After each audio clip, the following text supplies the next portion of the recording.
Et si ton plus grand blocage venait du fait que tu suis un destin qui en fait n'est pas le tien? Parfois, tu peux essayer quelque chose pendant 1, 2, 3, 4, 5 ans et ça n'aboutit à rien. Tu finis frustré, déçu et en colère. Mais est-ce que tu t'es déjà posé la question, est-ce que le destin que je m'efforce de suivre, que j'essaye de suivre, est vraiment le mien? Est-ce que c'est les chemins que Dieu a choisis pour moi? Est-ce que tu t'es déjà posé cette question? Est-ce que tu es à la recherche de ta voie, du chemin que tu dois emprunter? À la fin de cette vidéo, tu sauras exactement la voie que tu dois suivre, Inch'Allah Ta'ala. D'abord, mettons un peu de contexte. On vit dans un monde ultra connecté, un monde de réseaux sociaux. On sait ce que fait tout le monde. On sait dans quel lieu habite tout le monde. On sait comment ils mangent, ce qu'ils possèdent, ce qu'ils font, etc. Et ça, c'est quelque chose qui nous influence dans le mauvais sens. Tout le monde veut devenir comme celui qu'il admire. Parfois, tu suis quelqu'un sur les réseaux sociaux et étrangement, tu as envie de devenir comme lui. Tu as envie de faire comme lui. Mais ce que tu oublies, c'est que vous n'avez pas la même destinée, vous n'avez pas les mêmes valeurs, vous n'avez pas les mêmes capacités, les mêmes dons, etc. Donc si tu suis quelqu'un que tu admires juste parce que tu l'admires, tu essayes de faire comme lui, tu finiras frustré. Parce qu'au fond de toi, c'est pas vraiment ce que tu veux. En plus de ça, vous n'avez pas forcément les mêmes aptitudes.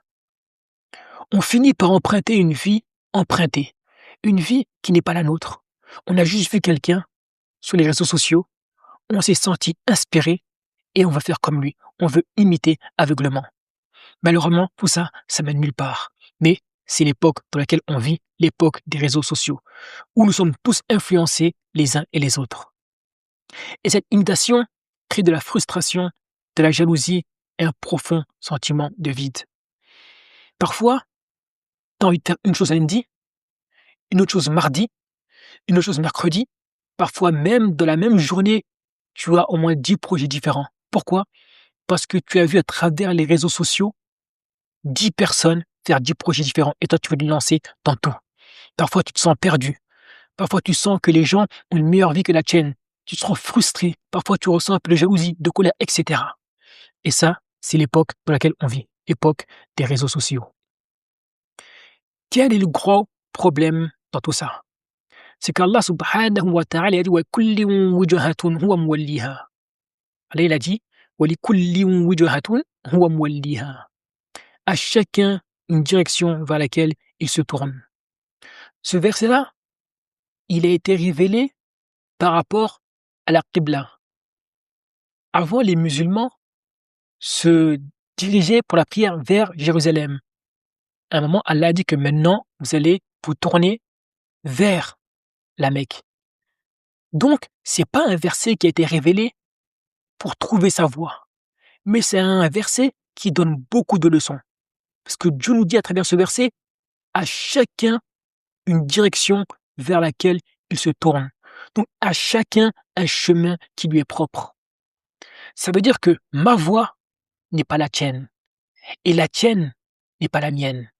Donc, toi, par rapport à tes désirs, par rapport à tes capacités, par rapport à tes aptitudes, par rapport à ton vécu, tu as une voie empruntée. Et moi, j'ai une voie empruntée. Je n'ai pas à t'imiter et tu n'as pas à m'imiter. Et la grande perte serait que je délaisse la voie pour laquelle je suis faite pour t'imiter. Ça, c'est la plus grande des pertes. À chacun un chemin qui lui est propre.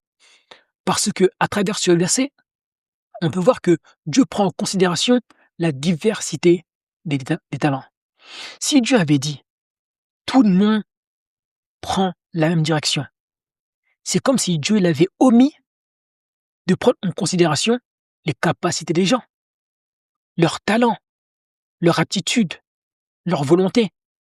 Mais de par sa sagesse, on peut tirer de ce verset que Dieu a pris en considération tout ça. Il sait qu'on a tous des talents différents, on a tous des capacités différentes et surtout, on a tous des goûts différents. Donc, on ne peut pas pousser tout le monde à aller dans la même direction. Alors, apprends à t'écouter. Quels sont tes goûts? Quelles sont tes capacités? Et quels sont tes désirs? Et par rapport à ça, tu prends une direction. Parce que tu as envie de la prendre et non parce que c'est tendance sur les réseaux sociaux ou bien tu as envie de faire pareil qu'une personne que tu suis. Chacun a une voie qui lui est propre. Les erreurs que font la plupart des gens, c'est qu'ils ignorent leur aptitude, leur sensibilité et les portes qu'Allah a ouvertes devant eux. Parfois, les gens sont tellement obnubilés par vouloir faire comme quelqu'un d'autre qu'ils oublient qu'eux-mêmes, ils ont des opportunités juste devant eux. Des opportunités qui sont en accord avec leur aptitude, leur sensibilité et leur goût. Mais ils passent à côté. Ils ne voient pas toutes les portes qui sont ouvertes. Allah a ouvert une multitude de portes pour eux, mais ils ne les voient pas. Parce qu'ils sont concentrés à vouloir faire comme autrui. Donc, parfois, il est bien de prendre du recul. Attends, j'ai telle attitude, j'ai telle capacité, et mes goûts sont ceux-là.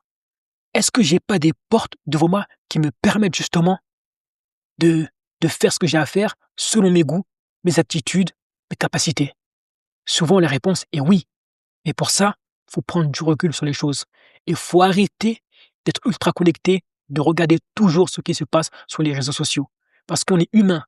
Dès qu'on rentre dans les réseaux sociaux, on est influencé. Et si tu passes tout ton temps sur les réseaux sociaux, tu passeras tout ton temps à être influencé. Donc tu n'auras jamais suffisamment de recul pour voir toutes les opportunités que tu as, qui sont juste devant toi, mais que tu ne vois pas parce que tu es focalisé sur autrui. Donc parfois, il faut ouvrir les yeux et se rendre compte qu'Allah a ouvert plein de portes devant nous qui sont en accord avec nos aptitudes et nos sensibilités. Mais pour ça, il faut arrêter de regarder ce que font les gens et se concentrer un peu sur soi. Comprends la loi de la singularité. Allah ne t'a pas créé pour reproduire la vie d'un autre. Toi, tu es un être unique. Allah t'a donné des talents, des capacités, des dons qui doivent être utilisés pour mener ta mission à bien. Dieu ne t'a pas demandé de ressembler à autrui. Chacun de nous est unique, chacun de nous a une voie, chacun de nous a une mission à accomplir. Suis ton chemin sans regarder ce que font les autres. Le plus important, c'est de faire ce que tu as envie de faire, qui plaît à Dieu et qui apporte de la valeur au monde. Chaque être humain possède une combinaison unique de qualité, de sensibilité, d'épreuves, d'opportunités et de responsabilités. Si tu regardes bien, tu verras que personne n'a exactement la même vie que toi. Personne a cette combinaison de qualité, de sensibilité, d'épreuves et d'opportunités réunies. Même si quelqu'un a les mêmes qualités que toi, les mêmes sensibilités, c'est-à-dire les mêmes goûts, il n'aura jamais les mêmes épreuves que toi. Parce que chacun a des épreuves qui lui sont propres.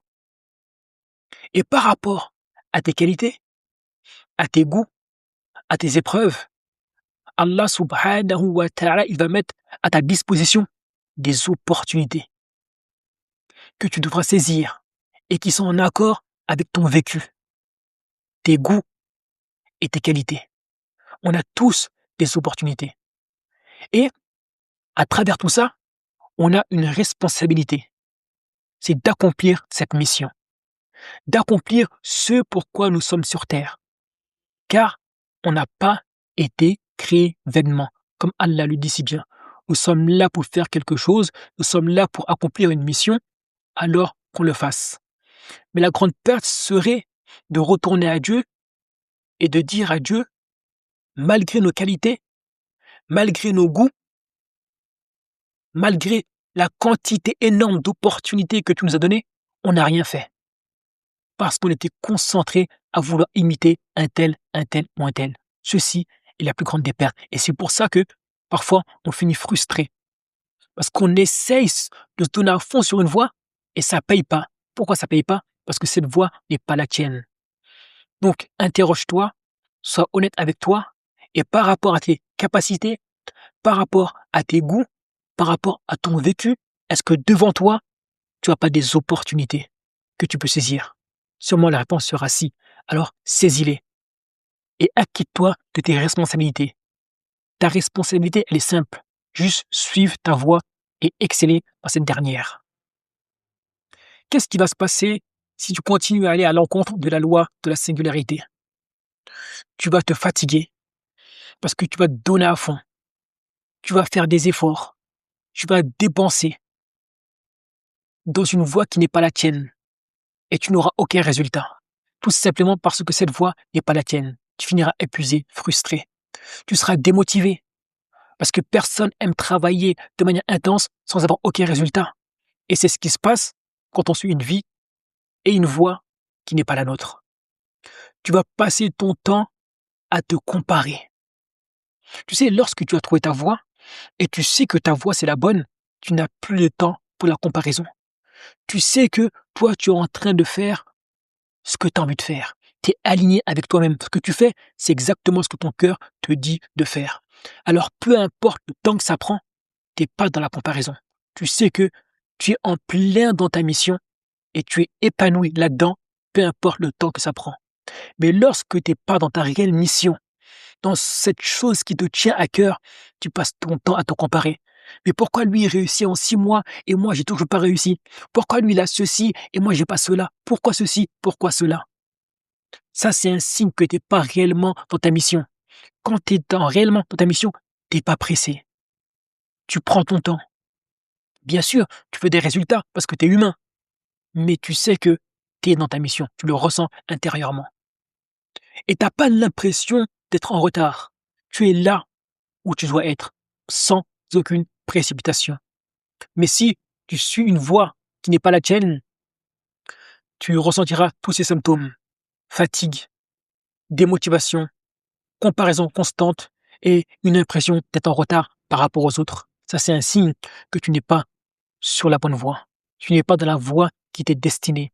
Car quand tu es dans la voie dans laquelle Allah t'attend, tu te sens bien. Tu prends ton temps. Tu fais ce qu'il y a à faire sans comparaison et sans ressentir un sentiment de retard. Qu'est-ce qu'il faut que tu fasses? C'est simple. Tu trouves ta voie et tu excelles. Trouve ta voie et deviens le meilleur dans cette dernière. Car Allah aime ceux qui excellent. C'est tout ce qui t'est demandé. Ne te compare à personne, ne jalouse personne, n'envie personne, ne sois en colère contre personne. Trouve ta voie et fais du mieux que tu peux. C'est tout ce qu'Allah subhanahu wa ta'ala t'a demandé. Trouve qui tu es, trouve ton chemin, excelle dans ce dernier, sans te comparer à personne. C'est ce qu'on appelle la loi de la singularité. Tu es unique et tu as ton propre chemin à suivre sans besoin d'imiter qui que ce soit. Maintenant, si tu es intéressé par l'étude des lois spirituelles universelles, je t'invite à réserver un appel. Tu auras le lien dans la description.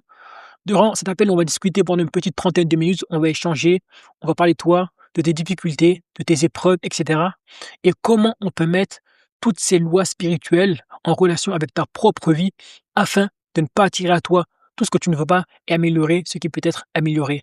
Donc tu auras le lien dans la description et si ton profil correspond aux gens que j'accompagne, je te ferai une offre, Inch'Allah ta'ala, tu pourras rejoindre l'accompagnement. Sur ce, je te dis Assalamu alaikum.